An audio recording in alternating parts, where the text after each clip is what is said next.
if you look at how the world's been acquired, it's been done by a banking scam where you lend people money that doesn't exist, we call it credit, and you charge them interest on it. And if they don't pay the money back plus interest, then you get their wealth that does exist. You get their home, their business, their land, their resources, whatever. And we've been through a process of banks lending credit, figures on a screen, greatly in excess of what they have as assets, called fractional reserve lending. And then when they can't pay it back, because often the banks have taken actions that have crashed the economy, like in 2008, the banks then get all the things they've lent money on, the real wealth of the world. And what's happened in this process of lending credit, getting the real resources when they can't pay back the credit, has sucked the wealth of the world, the real wealth of the world, into the hands of a very, very few people, and left out there most of the rest of the population with something called money. And money only buys anything because we take it seriously.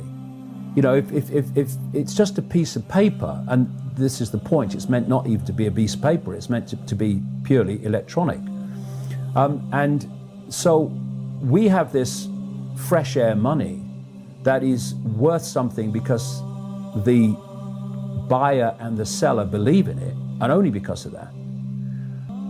And the real wealth of the world has been sucked into the hands of a very few people by lending this scam called credit. Another interesting thing about this money situation is when you go to a bank and you say borrow £50,000, they'll type into your account £50,000 in credit. Where's the credit come from? Here. But you're not paying back £50,000. You're paying back £50,000 plus interest. The interest is never created, only the principal. Because people think that governments create money.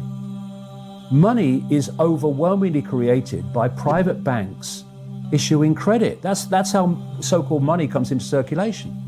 So what this means is creating credit for the principal but not the interest, is that at no point is there ever enough money, credit or otherwise, in circulation to pay back all the debt and all the interest on the debt outstanding.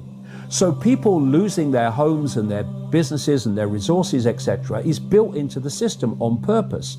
Now, when there's an expansion of the money supply, an expansion of money in circulation, Peter paying Paul, that seems, you know, to hide it to an extent. But once you squeeze the money supply, you take money out of circulation, it becomes obvious that there's nothing like enough money in circulation to pay back all the debt. So there's people losing their homes, their resources, their things that they own, for no other reason that there simply is not enough money for everyone to pay back the debt. So what do the banks do? Ooh, we'll have that. Now, what is usury? Usury is loaning someone money and charging them interest. That's what usury is. Now, in our modern vernacular, the word usury has changed meaning, conveniently for those who practice usury. See, usury today means you're charging an excessive interest rate above 29.99%. So if you're charging 30% plus, that's a crime, that's usury. But that's not what the Bible defines as usury. Oh no. The Bible defines any amount of interest being charged. The terrible sin of riba.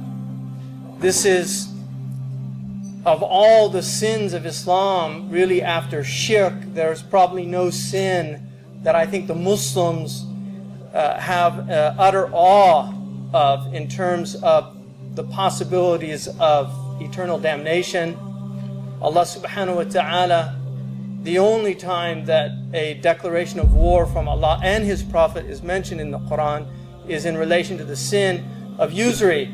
more fundamental is to look at a deeper problem that we have that underlies the entire system of economics that has emerged in the modern world. Because this system is very alien to pre-modern systems of economics and has led to immense suffering, human suffering, environmental degradation, the gross exploitation and abuse of people around the world.